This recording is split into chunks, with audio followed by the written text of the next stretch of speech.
After 8 years, the Digimon story saga finally continues with Time Stranger, and it didn't feel like that long of a wait. Maybe because we had a bunch of re-releases, Survive came out in the meantime, my deep trauma blocked out a few years worth of memories, I replayed Digimon World, I played Lost Evolution and Redigitized. A lot of things happened. What was that middle point? And it's hard to say the specific reason why this game took so long. We know Survive gummed up the works as it not only needed to be restarted from scratch, but also during a worldwide lockdown. But there are probably other factors at play too. Either way, despite the amount of time that's passed, I think it was for the best. Those aforementioned re-releases, the new card game, the new anime, Digimon has been re-establishing itself over the past decade, and this game has come out at the perfect nexus point to take advantage of that hype. It is a brand new, shiny, modern Digimon game right as everyone is getting back into the series. This game is a jump from PS Vita level games to a modern era, and man does it feel like it. It also takes advantage of technological progress and years of feedback from the Sleuth duology that makes it feel like a worthy follow-up. That being said, game's not perfect and there is a big problem for me personally. I got a lot to talk about with this one, so let's not waste any more time with the intro, and let's just get into it. Digimon Time Stranger begins with Agent Alpha of Adamus investigating an anomaly in Shinjuku. We learn that in this world a huge wall has been put up to keep people out of this part of Japan, or maybe keep something in, and we're tasked with investigating what that is. I like when a game's opening doesn't stop to explain every little detail and just throws us into the action and expects us to pick up the pieces. It also saves a ton of time on exposition. We're here and we have a job to do. And man, I knew this game was going to be dubbed, the first story game to get an English dub, but getting into the first battle and hearing not only us speak, but all our Digimon speak, it really was the first thing that slapped me with how this series is next gen now. 10 years ago, we barely got this series back with a sub, and now it's worthy enough to get a full-on dub. And the opening doesn't slow down either, as we're immediately hounded by a huge metal Greymon, only to then get saved by Omnimon, ready to throw down with the game's phenomenal boss track blasting. You can tell they were pulling out all the stops to make sure anyone who started this game's demo kept playing. God damn, what a fantastic introduction to this adventure. We quickly see how bad this place really is and why it had to be sealed off. Exploring further with the girl who has to be protected and never change Digimon if you're jank-ass localization, we scale the government building only to find... Before you can even interpret what the hell this thing is, a giant fist comes out of the sky to obliterate it and everything else, destroying the world. Well, agents, it's only been less than an hour, and we already got the world destroyed. I wonder how this will affect the economy. There are different ways to get people into a game, but a bombastic opening full of cool set pieces that also immediately teaches you the basics of the game is honestly the best way to do it. After the giant fist in the sky smites the planet, we arrive at this temple where we're introduced to Minervamon, Lunamon, and Coronamon. And as a kid who grew up with Digimon World Dawn, I was so happy to see this little dude. Unfortunate name, but I'm glad he's back. This trio also introduces to us what will be the main group of this game, the Olympus 12. They've been around for a while and have even been placed strategically into the past handful of games, but they've never gotten their own game or story, in which absolutely, yeah, that's a great idea. I think most longtime Digimon fans have been anticipating these guys finally getting their own spotlight, and as for me as a longtime fan, I was excited because I barely know anything about them. Digimon games oftentimes recycle narrative beats such as the Royal Knights or the Directional Beasts or Dark Masters that, yeah, I was excited to play a game where I didn't know most of the central Digimon. Anyway, this temple is very important as it hosts an egg with the savior that will save the digital world, and we're tasked with making sure it stays safe. Oh god damn it. We can't save the world, we can't protect an egg, how will this affect my 401k? We wake up back again in Japan, but this time we've been transported 8 years into the past. Quite a strange time. Sorry. Here we meet Inori, a kindly girl exploring the sewers with her friend, Hiroko, an up-and-coming paranormal streamer, and Inori's dad. Sorry, I forgot his name. I put as much attention into this character as the game did. Ominous. The following beginning section of the game is also great. I said when I enjoy when a game's opening goes quickly so we can get adjusted, like jumping into a pool to get used to the water, but once in the pool, I want to chill now that I'm comfy, and that's what the game does. It takes its time in this section as we get to know everyone and settle into the past, and I like that the game was willing to let us get to know the characters and feel like a part of the story. Because God knows later on it refuses to do that. Uh-oh. I'm doing it again. Hello, Lost Evolution, your passive-aggressive script writing is back. Sorry if it feels like I'm speeding through the story, but if I went over every detail, we'd be here all day, and honestly, play the demo or get the game yourself if you really want to know more details. I have so much to get to in this video. Moving on, we meet this funky little Elecmon who evolves into a child. Cool, but that child fights cops. Bro, this isn't Digimon, this is Portland. This is Igeomon, a Digimon central to the Olympus 12, and once again, I had no idea who Igeomon was and got to learn more about him as the game went on. Now, over time, you'll eventually figure out who he is by just knowing the basic amount of Greek and Roman mythology, but at the start, you aren't sure who he is and get to ponder on it, and I like a good pondering. And eventually, we meet the Titans, the villains of Time Stranger. The Metal Greymon was a Titan, and most of the game's bosses are Titans. Vengeful Digimon looking to take over the digital world and eventually invade the human one, led by Plutomon and, Titanmon. I mean, he has the name for the job, I guess. And upon defeating Titanmon, we're sucked into the digital world, properly starting Digimon Time Stranger. And, you know, after spending the previous 2 story games in Japan, getting to the digital world was awe-inspiring. I mean, look at this place. It's incredible, and this place oozes style. They understood the assignment perfectly for the fusion of the digital, natural, punk, and urban look that defines Digimon's art style. And, you know, let's just not even hold back here. This game is gorgeous. The Sleuth games look good for their hardware, and Survive had a good art style as well, but this game just slaps you in the face, not just with visual fidelity, but artistic style. One of Sleuth's biggest issues was a lack of area variety. Oh boy, Japan. Oh boy, white and blue backgrounds. Here, almost every area is unique. Central Town, the forest, the factory, hell, even the cyberspace areas are dripping with the sauce. Me and everyone else said Sleuth was too homogeneous visually? Well damn, just make every area look amazing. Not just the areas though, but even the UI and menus are so cleanly and well designed. Whoever was behind the visual aspects of this game took every piece of criticism personally and went into overdrive.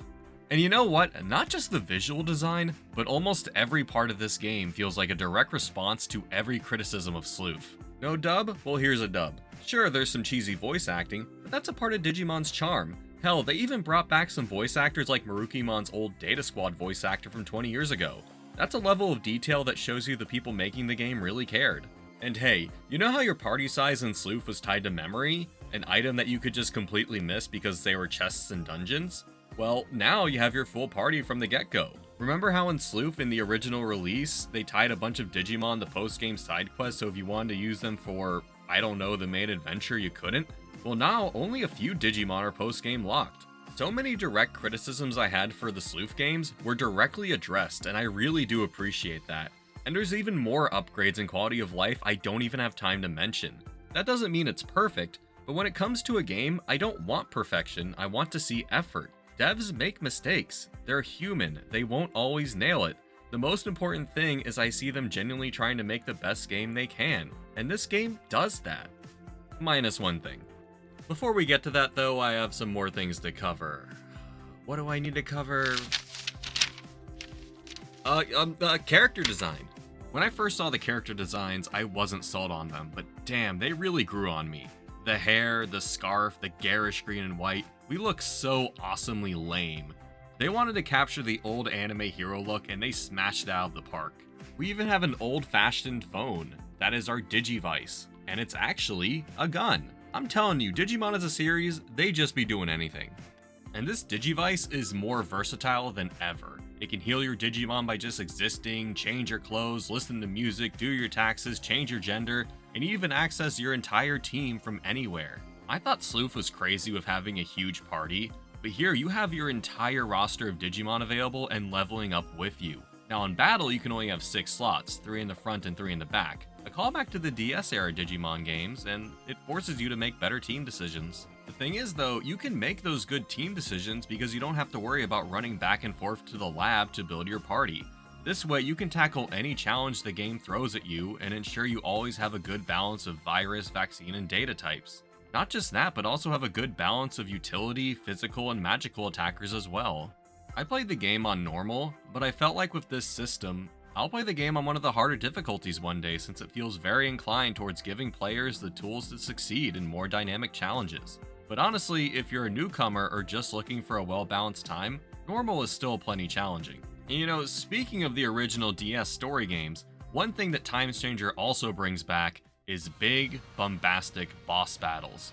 Not to say the sleuth games had bad bosses, but outside of stuff like Examon or the Eaters, it was mainly fighting normal Digimon for bosses. Here, even early game bosses force you to respect them. For example, Titanmon. You know how in the sleuth video I said as long as you have effective types you're pretty much good for most of the game, especially the early game? Nah, here I did the Titanmon fight, underestimated him, and saw him cleave my front row of Digimon like they were nothing. And that phoned in for me the importance of not only type matchups in this game, but also making sure you respect these bosses because they will obliterate you. And I love that. Yeah, maybe I do want to struggle with a boss and look through my 40 Digimon army to see the best way to succeed. Hell, if you need to restart a boss, it's nearly instant too, so that's not even a problem either. Now, with many of these mechanics, if you deal enough damage, you can stun the boss before their super move goes off and manage to get in a free turn of damage, encouraging and rewarding proper team building as well. And there's a lot of boss gimmicks that make you mix up your tactics. Volcanusmon is probably the first boss to really show how dynamic boss battles can be. He covers all 3 Digimon types, so you can't just bring a team of 6 viruses and call it a day. And you need to manage him and his mechanical hands appropriately. You got this asshole Skull Seigermon who requires both physical and magic damage and different elemental types to boot. And Junomon White Woman mode makes sure you put healing abilities on your Digimon because she disables items. Sure, there's bosses that are just slugfests as well, but a lot of these fights require good team building, proper preparation, and good moment-to-moment gameplay. All things I love in a turn-based game, and the gameplay of Time Stranger is superb, and the more I type it out, the more I appreciate things in it. Like being able to stock up easily on Digimon moves where if they learn one they already know, it becomes a free teachable attack to easily diversify your strategies. Or agent moves, accumulated by gaining CP in battle that can be used for things like dealing extreme damage, healing the party, or even reversing boss weaknesses, so you can use, let's say, Data Digimon on a virus boss. Now, I mainly used the damage one for most of the adventure, but near the end of the game like of Junomon, I had to adjust my strategy and switch to the healing one. Once again, a testament to how adaptive the battle system is, and I can't wait to see how they'll improve upon all this in future games. Now, something I'm not totally sold on is the new agent point system and personality system, where we can buff Digimon stats for evolution requirements and give them some passive abilities. Evolution requirements in this game are quite steep, and this is due to Digimon personalities. There are 16 of them put into 4 quadrants. This is very poorly explained, so I'll try to break it down. Very poorly. Each agent tree raises stats for a particular Digimon quadrant, and also massively lowers the stat requirements if your Digimon nature matches the evolution's default nature. So if you have a friendly Digimon who wants to evolve into a friendly natured Digimon, it'll evolve significantly easier. You can change nature in 2 major ways. Either talking to the Digimon every few battles can randomly shift it, or doing farm training. Farm training specifically tells you what it'll shift its personality to. Now notice how there are arrows in this screen and a plus. The plus is where your personality currently is, and the training will send it that way. I didn't realize this until much later because the system is new and not very well explained. I struggled to change personalities early into the game, and it kind of created a Digimon World experience because I started to go with the flow and see where it took me. For example, I wanted to take my Digimon World 3 all-timer Kotamon and make him into Slash Angemon, his Mega from that game, but his personality ended up as Friendly, the one for Alphamon, and I thought, I'm not going to complain about being handed a Royal Knight on a silver platter. Now, what I don't like with personalities is how they randomize passives. Digimon passives used to be set for each species so they could be relevant to their gameplay, and now they're based off personality. I don't know why I keep changing between nature, personality, or whatever the hell I'm calling it, but I am. This is dumb, and the next game should have Digimon have set abilities again to make sure each Digimon stands out, instead of them getting random abilities that may not even benefit them. Now, for something I'm kind of divisive on is the new signature move system. I said before in Sleuth that the game's balancing was poor because moves with Pierce were ridiculously more powerful than normal moves, with normal Digimon hitting for a few hundred, and Digimon with Pierce going easily into the thousands. In Time Stranger, there's no more Pierce moves, but most Digimon have basically the same move power relative to evolution level. Because most moves have the same attack power, they're only really set aside by things such as effectiveness against stuff like amphibious Digimon, lowering stats or raising stats, or inflicting status ailments. That's not to say they're not useful or there aren't good signature moves, it's just that there's not the same amount of variety as you'd find in the previous few games. Now, I'm sure if you're playing on the harder difficulties, these minor differences probably stand out a lot given the challenging fights in the game, But if you're just doing a normal playthrough, a lot of your Digimon will kinda just feel the same. Now, one upside of the battle system now is because you have a small Digimon army with you at all times, elemental matchups are much easier to line up. In Sleuth, I said that even though elemental matchups could be strong, they're really hard to line up, so you really didn't end up doing it much. But in this game, you end up doing it a ton simply because you can. It makes the elemental system feel a lot more prominent even though it's barely changed, and I really like that. Just to throw out some examples of the move and element system, you have something like one of your Angemon Digimon able to double down on effectiveness because not only are they good against evil Digimon, but also against Virus and Dark Digimon, giving them a ton of extra damage. You also have cases like, let's say, the Apollomon fight, which is hyper aggressive. You can throw out something like a Fire Digimon that's immune to its fire attacks, and then teach it a water type move to still deal relevant damage. This system has a lot of depth. I just think for the next games, they definitely need to make more Digimon stand out. I mean, just look at them, oh my god, I would have been fine if they just kept the models from Sleuth, but no, they upgraded the entire roster, and all of these models look fantastic. These Digimon pop like never before, all with unique animations. Hell, most Megas have 2 signature attacks to boot. Now, maybe because of all this though, the actual new Digimon editions may be disappointing to some people, since it's clear a lot of time was put into improving the old Digimon models over adding new ones. Of course, we still have some great new additions though, the entire Olympus 12 extended roster is here, as well as some cool older additions like Medieval Gallantmon, Beelstarmon, and Gundramon. They know their audience so well, this is the Digimon everyone wanted. But, you know, I do get the disappointment because this series has gotten a lot of new stuff over the past few years from the card game and anime and other things that have just added a fantastic amount of new Digimon to the series. But also, one, I have no doubt these Digimon will make it to the next few games as great new additions. Hell, my biggest want in Blitz Greymon and Crescarurumon are in as DLC, which means they'll be free in the next game. And don't worry, I'll get to the awful DLC later. Give me some time. And secondly, can I tinfoil hat for a moment? I think this game was originally going to be a 2021 or 2022 release. Let's talk about why and go over some evidence. For instance, the DLC Digimon are from the Kizuna Bonds movie from that time period, like some sort of cross-promotion. We know Survive pushed everything back, and the idea of an Olympus 12 game has been in development for quite a long time now. It's very likely this game was intended to come out much earlier, and because of that, stuff like Ghost Game, which launched in 2021, likely just missed when they were establishing this game's roster. It's kind of interesting to think about all this too. In a way, we're playing a game that's lost in time, much like this game's story. But the result of this extra weight was a lot of refinement when it came to the gameplay, visual design, character design. Basically everything in this game benefited from the weight and was improved. Except one thing. Okay, I got to about halfway through the video. Let's actually talk about the real meat of my problems. What I've been working to this whole time. This game's gameplay is great. The opening story is great. The visuals are great. The build options, while not perfect, give you so much to work with. You even have to engage in this game's mechanics even in normal mode. These are all things I love. The music, while not as distinctive as Sleuth, is still great. The normal boss theme has become one of my new all-time favorites. Hell, the final boss theme is amazing as well. The final boss of this game, even by itself, might be one of my favorite final bosses in Digimon. Hell, I'd even rank it highly in general. Digimon Time Stranger is a great game, and before I talk about my issue, I want to say it was worth my time, it was worth my money, and I'm happy I played it because everything was great, except the story ends really badly. I'm sure some of you are wondering about the title, all but one. What does it stand for? Everything in this game is superb, except the story. And it's a game called Digimon Story. Let's talk about why, spoilers, yada yada, I don't give a shit, leave if you don't want to get spoiled, stay if you want to have some fun.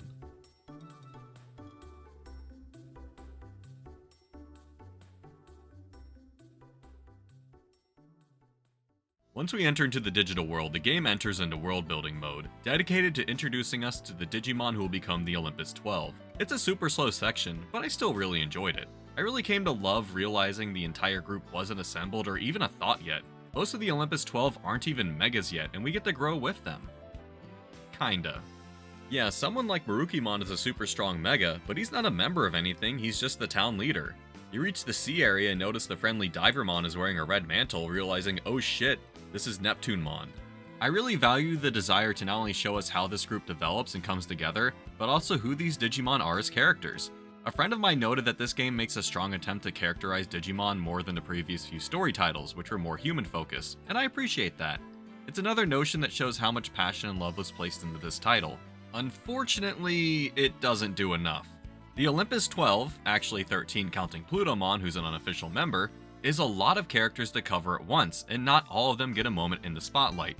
First off, we jump from 8 years in the past to 8 years in the future, where most of the 12 have fully matured. It's like skipping character development, like Lunamon and Coronamon went from immature kids to adults, but we don't get to see their growth and how they mature into their mega deity forms. Sure, they share personalities, but it's like meeting someone you knew in daycare as an adult.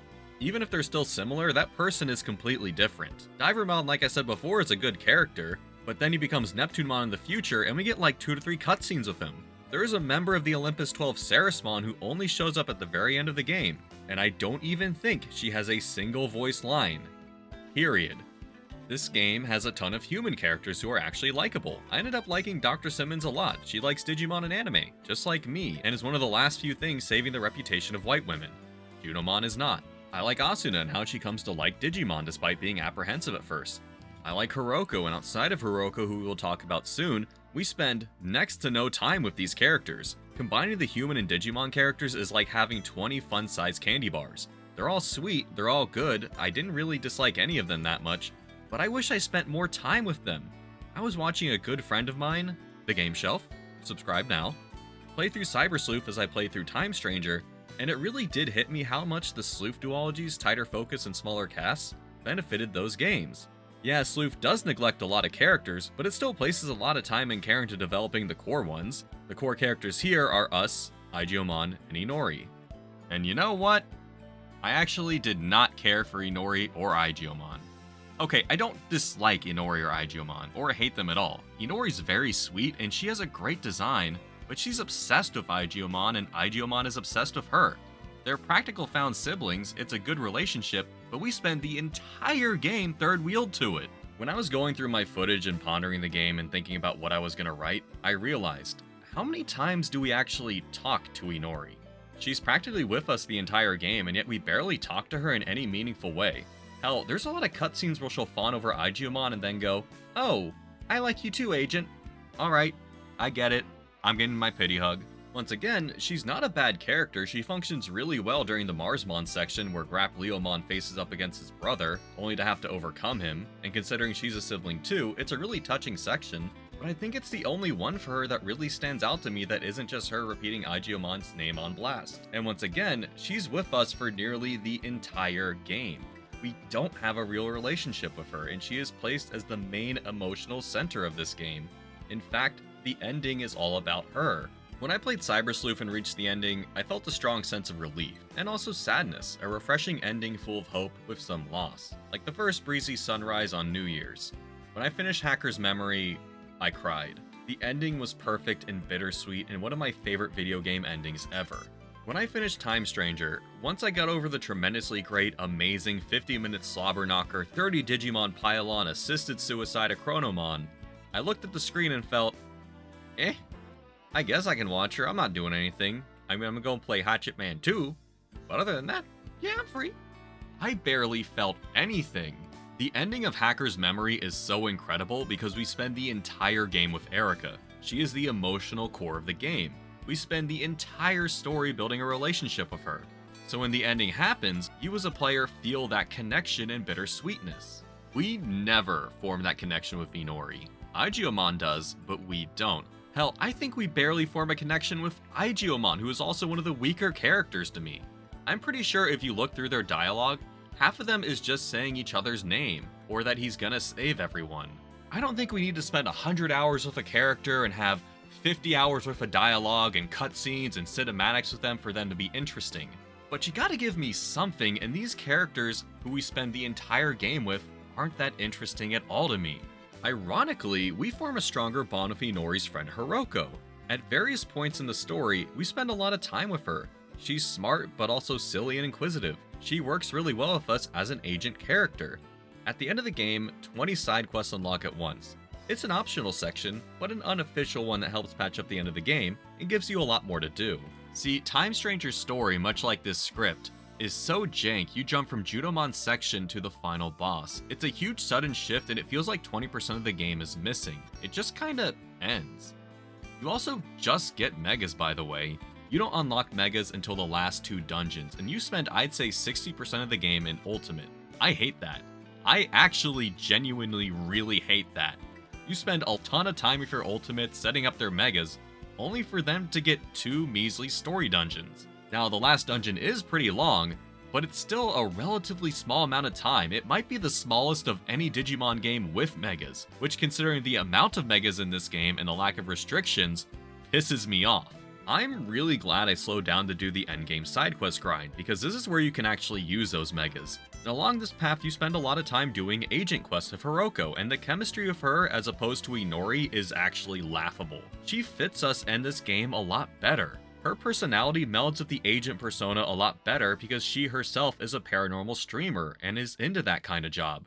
Thankfully, the game does not include her or any of the other human characters in the ending, because fuck them. No, wait, they actually do get a throwaway line. A single fucking throwaway line at the ending because, oh shit, we forgot these characters existed. Simmons, Asuna, the pilot dude, Inori's dad, whose name I can't even remember because he disappears from the plot only to show up once. Yeah, they're all gone, it's just Inori at the end. Hell, we don't even see what happens to the Olympus 12 outside of the fact they form as a group. I like that they join us for the final battle, which once again is excellent from a gameplay perspective, but it's lacking in any form of narrative resolution. And you know what? I'm just gonna tear off the band-aid of the stupidest thing in this game. We are Aigeomon. That's right, we don't exist. God took one of the alternate timeline Aigeomons and made them into us. See, Chronomon, he's time. He's a natural law. He cannot die easily, and if he dies, the universe ends because he's a natural law. So, to replace himself so he can die, he made a second version of himself. And that second version of himself is Aigeomon, who becomes Jupitermon, which is cool. It reminisces old myths, like Zeus being the child of Kronos, and Aigeomon can control time as well. The synopsis of this game is, a dude wants to kill himself, so he makes another him. God doesn't want him to kill himself, so she makes another them. So now, you have to stop yourself from killing you, and you don't like that, so you decide fuck it, and to end the world entirely to make you, yourself, and I die. Because if reality ends, time ends, so we all die. It's kind of a crazy and honestly fun premise, and I like that Chronomon as a time villain explains why the world is so fucked. There's a dozen bad ends just in the game.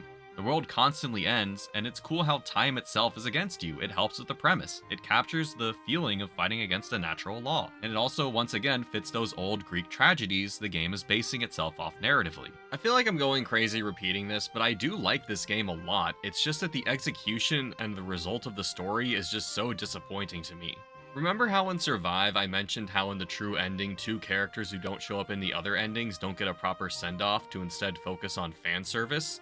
I hate spending time with a game and engaging with its plot and cast and having no payoff. The game presents a lot of good mysteries at first. What is Adamus? Who are we? Who is Dr. Yuki?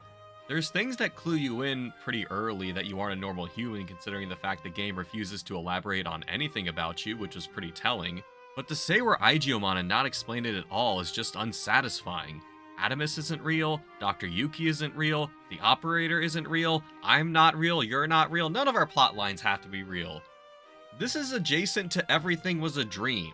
This isn't Metal Gear Solid 2 where it's making you rethink your life, this is just thinking that the writer was lazy and trying to find a way to make the main character feel relevant without needing to explain it at all. It's to give us time travel powers, I guess, but we can't even use those powers until the final dungeon. Once again, the final side quest section is great, but it's the only point in the game where you feel like a secret agent on a time-traveling mission. Remember in the sleuth video I said that game actualization is important, and that if a game is called Cyber Sleuth, I want to be a sleuth? While Cyber Sleuth doesn't do a perfect job, it still tries to have a sleuth motif. It still sends you on cases and missions. There are large stretches of this game where I forgot I was a secret agent because you don't do any secret agenty things. The endgame side quest grind, where you basically bounce between different time periods and different places, is excellent because you get to do what the game says you are. I know they would have to rework the game, but they should have given you time travel powers around the halfway point, maybe even earlier. If the game premises you on being a time-traveling paranormal agent, The game should deliver on that, but you're basically just a monster exterminator for most of it. And you know, here's a better question. If we're Aigiomon, who's the ones that hatched them in the original timeline, because we're the ones that hatched them in this one? Maybe, sure, yeah, he eventually hatched or was hatched anyway in the original timeline, but we don't get to see that. We don't get to experience it. What even happened in the original timeline? What are those crucial narrative events? I don't know, the game never tells us and doesn't care. Us being Aigiomon is really cool for the first 10 minutes, and then after the Jupitermon battle, you think about it for a second, and not only does it not make sense, it just feels non-impactful. Now I should say, for the sake of fairness, stories don't always have to explain every little detail. In fact, I would say the pursuit of that can often cause problems in and of itself. But if you're basing your game's major reveal off of a plot point, players should be able to understand it to an acceptable degree, and you don't do that here. And yeah, the biomerge scene where we become Jupitermon and fight is fucking phenomenal. But we don't need to be Aigiomon to merge with him. There have been plenty of Digimon stories where humans and Digimon merge into something stronger. Hell, I'd argue us having that bond with Aigiomon form throughout the game and becoming Jupitermon with him without being Aigiomon would be more impactful. It would show the strength of our bond, like some sort of Kizuna. I hate recommending narrative changes because I'm not a video game scenario writer, and I'm sure the writers for this game did their best, but here are some ideas that I had throughout the game that I thought would be more interesting.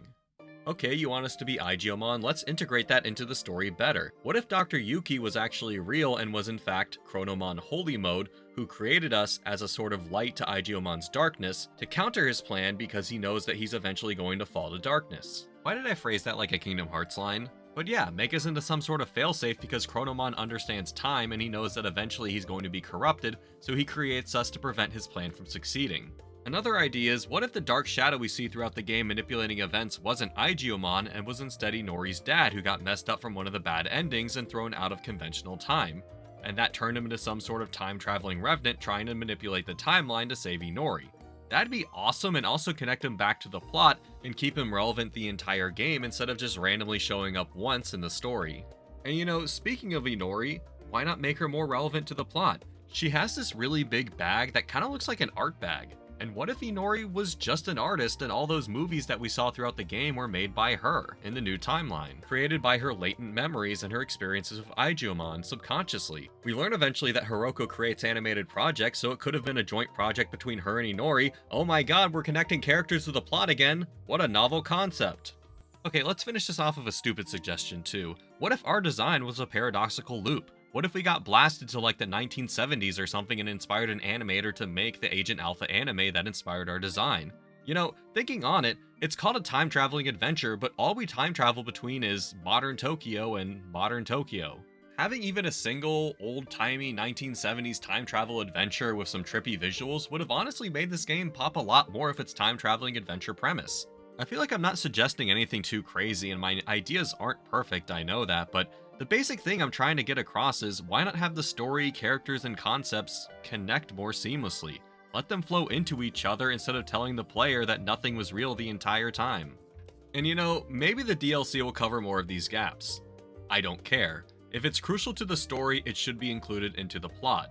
DLCs can indeed act as extensions. They can explain something and explore deeper mysteries to make the plot better, but a plot shouldn't be reliant on it. And you know what, speaking on that, side note for the DLC, the monetization in this game is disgusting. I mean, yeah, typical Namco Bandai at this point, they've been doing this shit for years. I know at least 5 people who looked at the Tales of Arise camp menu and puked into a bag. May I mention how Tales of Zestiria removed a major character for DLC purposes? I can go on. I mean, just imagine if all of these outfits, all these musical tracks, all these extra DLC Digimon were in the game naturally. I don't blame anyone on the dev team for this. This is 100% Namco Bandai management, and I feel sorry for them. I think at this point, I'm gonna hit the brakes. I feel like you all get what I mean at this point. As much as I loved so many aspects of this game, and still like this as a game, it's just, I felt like my time with it wasn't rewarded at the end narratively. I feel like I wasn't rewarded for caring and spending time with this game's story and cast. And I gotta say, once again, that final boss was so good, and not only that, the fact that Chronomon was the final boss of the original Digimon story, and this is not just an in-game but a physical, in real life circular narrative, is really cool. And you know, look, I'm happy we could save Inori. I'm happy we could save her brother and probably countless other people in the game. It's just that the ending rings hollow, maybe not because of a hatred, but a yearning. I mean, everything else in this game is spectacular except this one point. Digimon games are always going to be super flawed, but they're always kind of flawed in a balanced or more interesting way. This is a case of so many things being top-notch for the series and then one aspect failing, and it makes that one aspect stick out even more. And you know, this game really just needs a hacker's memory. A side game that just fills in some of the gaps and focuses on characters over narrative. Give us more of the human characters, have it be in that 8-year gap between the past and the future in Time Stranger. Let us see how some of the Olympus 12 evolve and mature. There's a lot they could work with for a side game, and you know, I'm kind of more excited for that than anything. Well, maybe one other thing too. At the end of the game, we talk about digital worlds, and one world that's brought up is Shambhala. Shambhala is the Japanese-focused digital world with stuff like Susanuomon.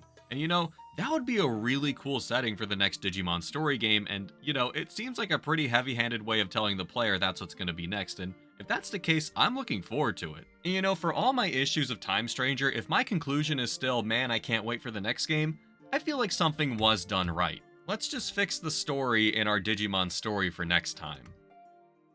I apologize if that little ending story rant upset anyone. I hope I didn't piss off anyone with my negativity or my opinions. If you disagree with me, that's completely fine. The last thing I want to do is sway public opinion.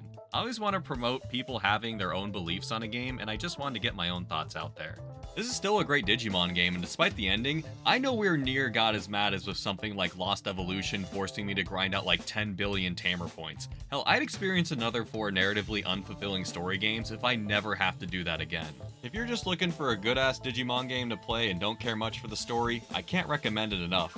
But still, it's a Digimon game, so it'll be half off by next year if you're strapped for cash. And hey, maybe you'll end up liking the story and see something in it that I didn't see.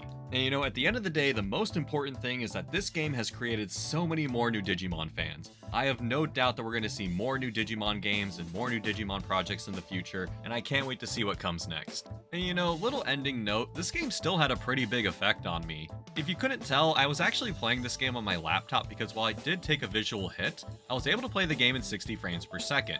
I'm not a huge FPS person, but the fact that the PS5 can't even hit 60 is kind of embarrassing.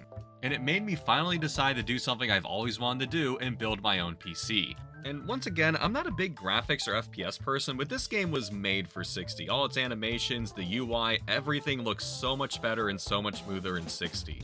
But by the end of the game, my laptop almost exploded, and I figured, hey, it's finally time to build that PC. And you know, if Digimon can do one thing right, it can bring technology and people together. It seems like in some way, Digimon will always find a way to make my life better. Anyway, that new PC is going to allow for a lot more projects, but that's for next time. I'm still going to edit this video on this laptop just for old time's sake. Either way, thank you for listening to all my dumb rambling in this video, and see you next time.